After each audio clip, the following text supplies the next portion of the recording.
મોરબી તાલુકાના જેતપર ગામે ચાલી રહેલા આ મરણત ઉપવાસને આજે 17મો દિવસ છે। રાજ્યભરના ખેડૂતો તેમજ બહારના રાજ્યોના પણ ખેડૂતો આવી પ્રત્યક્ષ કે પરોક્ષ રીતે સમર્થન આપી રહ્યા છે અને આ આંદોલન હવે દેશવ્યાપી બની ગયું છે। ત્યારે તાજેતરમાં જ એક ઓડિયો સોશિયલ મીડિયામાં વાયરલ થયો છે અને આ ઓડિયોમાં ઉપવાસી નિલેશ એરવાડિયા અને જાણીતા લોક સાહિત્યકાર હકાભા ગઢવીનું હોવાનું સામે આવ્યું હોવાનું કથિત રીતે કહેવાય છે અને આ ઓડિયોને લઈને આજે એક પ્રેસ કોન્ફરન્સ યોજાઈ હતી। તો સાથે જ ઉપવાસી ખેડૂત નિલેશભાઈ એરવાડિયાની તબિયત નાજુક હોવાથી તેઓને સારો અર્થે ખસેડવામાં આવ્યા હતા। ત્યારે શું છે સમગ્ર ઘટના, શા માટે તેઓને હોસ્પિટલમાં સારો અર્થે ખસેડવામાં આવ્યા છે અને ઓડિયો વિશે શું કહી રહ્યા છે નિલેશભાઈ એરવાડિયા અને ત્યાં સમિતિના સભ્યો શું કહી રહ્યા છે, આવો સમગ્ર બનાવ વિશે જાણીએ। છાવણીથી જવાનું કહેવામાં નથી આવ્યું। છાવણીમાં હું પહેલા દિવસથી આ આંદોલન સાથે જોડાયેલો છું। સમિતિ સાથે ચર્ચા કરી, હકાભાના આક્ષેપ પ્રતિ આક્ષેપથી લઈને આ છાવણી બદનામ ન થાય એવા હેતુથી હું પોતે જ આ છાવણી છોડવા માટે તૈયાર છું।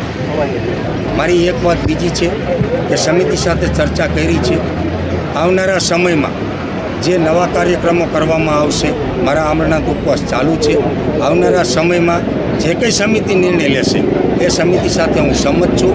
જે કંઈ નિર્ણય લેશે એ મને શિરોમાન્ય રહેશે। આવનારા સમયમાં ગુજરાતના પ્લેટફોર્મ ઉપર જ્યારે આપણે મૂવમેન્ટ કરવા જઈ રહ્યા હોય તો ગુજરાતની મોટી કમિટી બનશે અને એ કમિટીમાં હું સામે લઈશ। પહેલા દિવસથી છું અને છેલ્લા દિવસે પણ રહીશ। મારી તબિયત નાજુક છે, ડૉક્ટરોનો અભિપ્રાય છે કે કોઈપણ સંજોગોમાં તમને આઈસીયુમાં દાખલ કરવામાં આવે। છેલ્લા 3 દિવસથી ડૉક્ટરનો અભિપ્રાય છે મારું બીપી ડાઉન થઈ જાય છે, મારું લોહી 5.5% છે।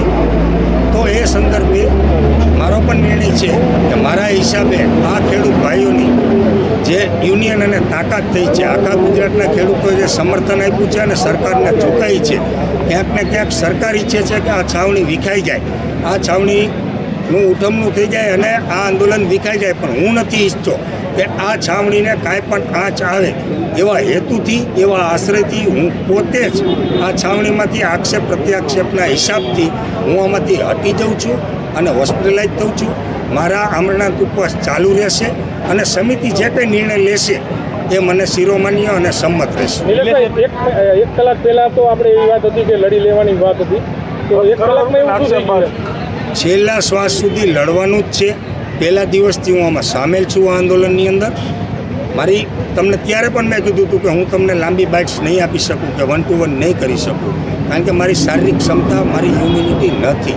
આજે 17મો દિવસ મારા ઉપવાસનો છે, અહીંથી સીધું જ મારે આઈસીયુમાં જવાનું છે। તો મારી વાત આજે પણ એ જ છે કે પહેલા દિવસથી છેલ્લા દિવસ સુધી લડી લેવાનું છે। હું આઈસીયુમાંથી તંદુરસ્ત થઈશ। સમિતિ જે કંઈ નિર્ણય કરશે એ સમિતિની સાથે છું। તો આ જો હકાભાનો અને નિલેશભાઈનો ઓડિયો વાયરલ થયો છે, અમારી સુધી પહોંચ્યો છે। ખેડૂતો ખૂબ બધા દુઃખી થયા છે, 2-3 ખેડૂત તો રોવા માંડ્યા, એવા કોલ આવ્યા એટલે અમે નિલેશભાઈને અહીંથી છૂટા કરી છે, બરાબર। અને એમાં હવે ડૉક્ટરના રિપોર્ટ કરે, અમારે તો એવી ગણતરી છે કે કોઈને કાંઈ કિડની કે કાંઈ બગડે એવું અમે ઈચ્છતા નથી ખેડૂત ભાઈઓનું। અમારો તો એવો આગ્રહ રહેશે જ કે રિપોર્ટ થઈ જાય એટલે અનશન ઉપરથી એને મુક્ત કરી દેશું। અને હવે અહીંયા આગળ કોઈ પણ કાંઈ ઓથોરાઇટ વગર કોઈ વિડીયો કે કોઈ બાઇક આપે તો એ માન્ય રાખવી નહીં, એ એની પર્સનલ ગણાશે। હા, હોસ્પિટલાઇઝ થાય છે અને અહીંયાથી નીકળે છે। અને અત્યારે ખાસ તમે જે ઓડિયો વાયરલ છે એને છાવણી સાથે કંઈ લેવા દેવા છે?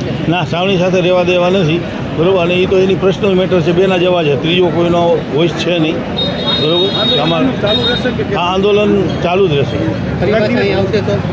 હા, નહીં, હવે નહીં આવે, કારણ કે હવે તેને થોડા દિવસ પહેલાં હકાભા નિલેશભાઈની ઓડિયોની વાયરલ થયો તો પણ આટલો તમે ટૂંકમાં નથી છોડ્યા, આજે છોડવાનું છે?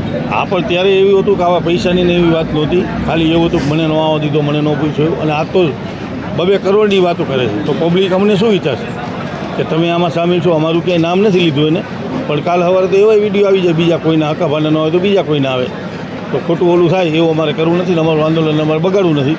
અમે તો ખેડૂતના હિતેક્ષુ છીએ અને ખેડૂત સાથે છીએ અને ખેડૂત અમારી સાથે છે, બરોબર, ભારત માતા કી જય. ખાસ 2 કરોડની વાત આવી છે, હજી બીજા 25 કરોડની વાત છે તે અત્યારે આવી રહી છે. ઈ અમારે- આને લઈ અને કમિટી જે છે તે જે લોકો હશે તેને ઉપર કેવા પ્રકારના એક્શન લેશે? જો એ અમારી સુધી આવી નથી હજી, પણ આવે અને અમારું નામ હશે તો અમે સ્ટેટમેન્ટ આપશું કંઈક અમારે યોગ્ય લાગે.